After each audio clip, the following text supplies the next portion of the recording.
E se eu te dissesse que nossas crianças estão sofrendo uma sabotagem cultural que as impede de desenvolver a inteligência? Dá uma olhada nesse vídeo aqui comigo.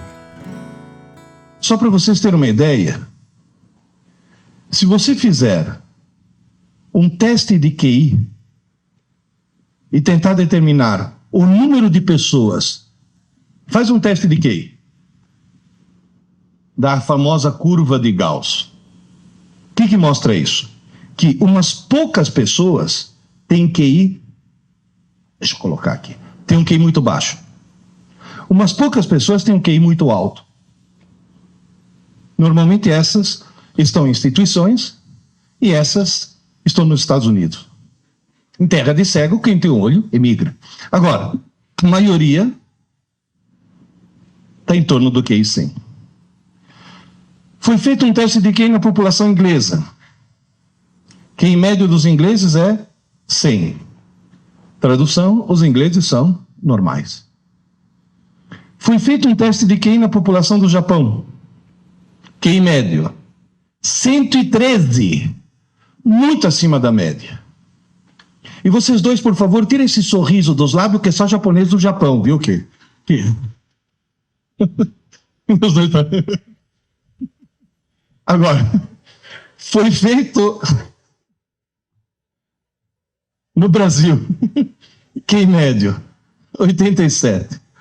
Tem gente que fala, é mania dos liceis voltar para o Japão, que os 13 que faltam aqui são os 13 que sobram desse jeito. Na realidade, a situação está bem catastrófica. Olá, que bom ter você por aqui. Posso te ajudar?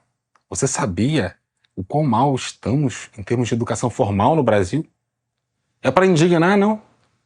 A maioria da população mundial está com seu QI em torno de 100.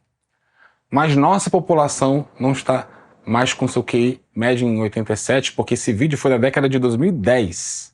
E em 2010 ele disse que a situação brasileira está catastrófica no QI 87. Como pode a média do QI do brasileiro ser tão mais baixa que a média do QI mundial?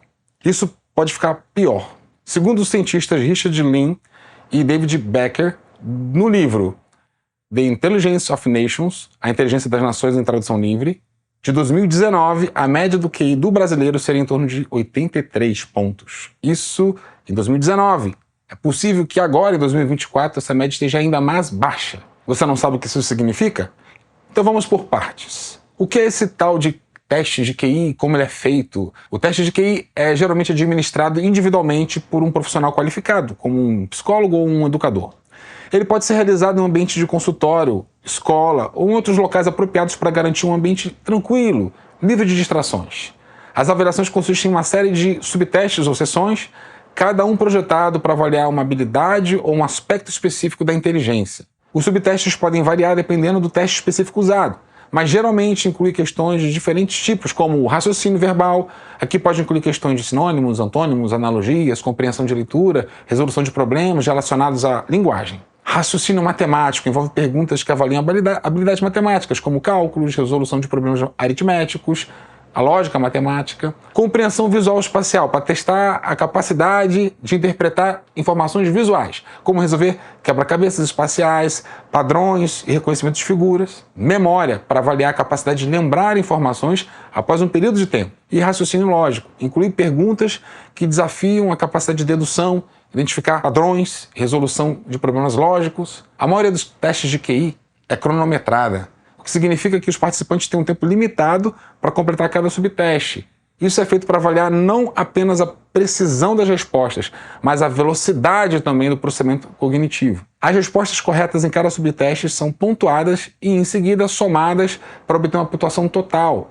Essa pontuação é comparada com a média da população da mesma faixa etária para determinar o QI da pessoa. Além disso, os testes são adaptados para diferentes faixas etárias, de modo que os subtestes e critérios de avaliação podem variar de acordo com a idade do indivíduo sendo testado. Isso ajuda a garantir que os resultados sejam apropriados para a idade da pessoa. Agora, você tem uma ideia melhor do que um teste de QI. Há organizações especializadas em fazer testes de QI. Uma delas é a Mensa Internacional, que existe desde 1946 e foi fundada na Inglaterra e hoje está presente em mais de 100 países, incluindo o Brasil. O que significam as pontuações de QI? A classificação de QI mais usada pela Mensa atualmente é a escala de inteligência Wechsler, para adultos, criada pelo psicólogo David Wechsler. Segundo essa escala, a classificação do coeficiente de inteligência é a seguinte: acima de 130, superdotação. Entre 120 e 129, inteligência superior. 110 a 119, inteligência acima da média. 90 a 109, inteligência média. 80 a 89, embotamento ligeiro. Grava esse aqui que tem a ver com a gente. 66 a 79, limítrofe. 51 a 65, debilidade ligeira. 36 a 50, debilidade moderada. 20 a 35, debilidade severa. Abaixo de 20, debilidade profunda. Atualmente, a média da nossa população brasileira está em 83, ou seja, embotamento ligeiro. A boa notícia é que o QI não é uma característica fixa e imutável de uma pessoa, mas sim uma medida das habilidades cognitivas em um determinado momento. Ou seja, se a rota ruim for corrigida, é possível elevar o QI de uma pessoa, de um conjunto de pessoas e até mesmo de um povo. Vamos continuar mais um pouco no vídeo do prezado, saudoso e genial professor Pierluigi Piazzi. Muito bem, esses são os sintomas. Vamos fazer o diagnóstico agora? Quais são as causas? Uma só. Uma só. No Brasil, se estabeleceu uma cultura distorcida. Aluno brasileiro, seja do fundamental, do médio, da graduação, da pós-graduação, do MBA, aluno brasileiro estuda para a prova. Ele não estuda para aprender. Ele estuda para tirar nota. Esse é o único problema. Vou dizer, mas espera aí. Como é que um estudante consegue tirar uma boa nota se não aprendeu? Veja bem, a recíproca, se ele aprender, é claro que ele tem uma boa nota. Mas no Brasil as pessoas conseguem tirar boas notas sem aprender. Esse é o único problema. Como é que alguém consegue tirar uma boa nota sem aprender? E sem colar. Porque cola é inadmissível. Vamos lá. Eu vou deixar, vai ter uma piada daqui a pouco, vou deixar para o final. Mas eu parei aqui também porque eu tenho que discordar em parte com o professor. Eu lido com escolas, alunos e pais de alunos há mais de 25 anos. E uma infeliz constatação é que tanto alunos quanto pais estão presos nessa poderosa armadilha. Estudar para a prova, obter nota. Mesmo pais super sérios na forma de conduzir a educação de seus filhos acabam caindo nessa armadilha. A nota nunca deveria ser o objetivo de um estudante, nem a nota de um teste, nem a nota do Enem. Falei um sacrilégio agora. O objetivo sempre deveria ter sido adquirir conhecimentos. Mas Jota, como meu filho ou minha filha vai passar para direito, medicina, educação física, administração ou aquela faculdade disputada sem estudar focado no Enem? Eu vou dizer o que eu tenho presenciado. Pais com a ânsia de ver seus filhos realizando bem determinadas provas, expõe seus filhos a diversas metodologias de ensino diferentes e até conflitantes. A criança aprende matemática clássica, a matemática de um cursinho preparatório, a matemática de uma aula particular. Infelizmente, o resultado final é o não dominar aquele conhecimento e acabar caindo no mesmo abismo de sempre. Os diversos macetes, as estratégias para memorização sem real compreensão e coisas semelhantes a essas que acabam por fazer um enorme esforço pessoal da criança ser despendido. Um conjunto de alunos, por causa desse enorme esforço, realiza boas provas, mesmo sem um real conhecimento. Ou seja, quando for necessário usar aquele conhecimento novamente no futuro, ele não estará lá. Porque seu filho ou filha não havia realmente aprendido aquelas coisas. É isso que você quer para sua criança? Mas como fugir da cultura de estudar para a prova? A alternativa é estudar para aprender. Segundo o professor Pierluigi Piazzi, esse que acabamos de ouvir falar, estudar para provas geralmente envolve memorização de curto prazo e técnicas de estudo voltadas para o desempenho em um teste específico, sem estratégias para o desenvolvimento da inteligência. Por outro lado, estudar para aprender é um processo mais profundo, duradouro, que visa a compreensão e a capacidade de aplicar o conhecimento em diferentes contextos, não apenas para passar em um exame. Piazzi enfatiza que aprender deveria ser para a vida toda como andar de bicicleta, e não apenas para uma prova ou para os próximos 2 anos.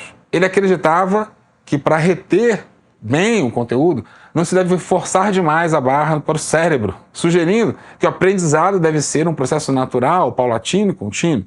Uma das frases célebres dele é: estudo não é uma questão de quantidade, mas de qualidade.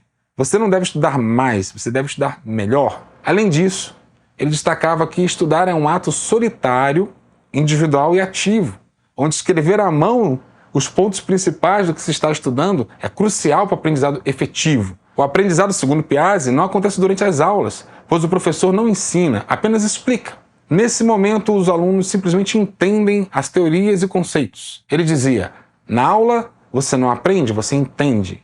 Você vai aprender em casa, com seu trabalho individual de revisar, escrever, ler, praticar. Outra frase célebre dele sobre isso: por incrível que possa parecer, é mais importante o tempo que você passa estudando sozinho do que aquele que você passa assistindo às aulas. É aí que você estimula a sua inteligência. Por favor, não crie uma avalanche de conteúdo sobre sua criança.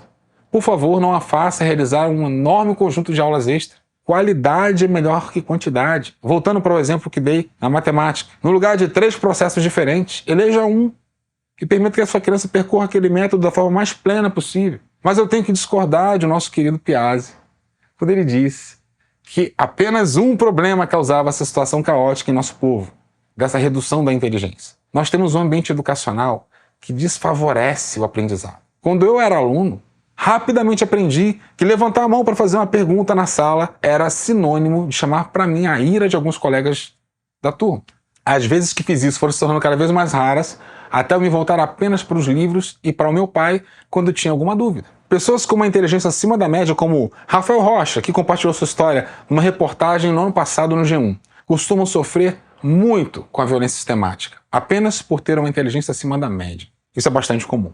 No caso do Rafael, ele mesmo conta que sua inteligência ficou travada por muitos anos por causa das péssimas experiências acumuladas no ambiente educacional com seus colegas de turma. O que vimos aqui nessa conversa? O sistema educacional carrega uma cultura nociva ao desenvolvimento da inteligência, a cultura de estudar para a prova, no lugar de se estudar para aprender. E isso é reforçado até mesmo por nós, pais.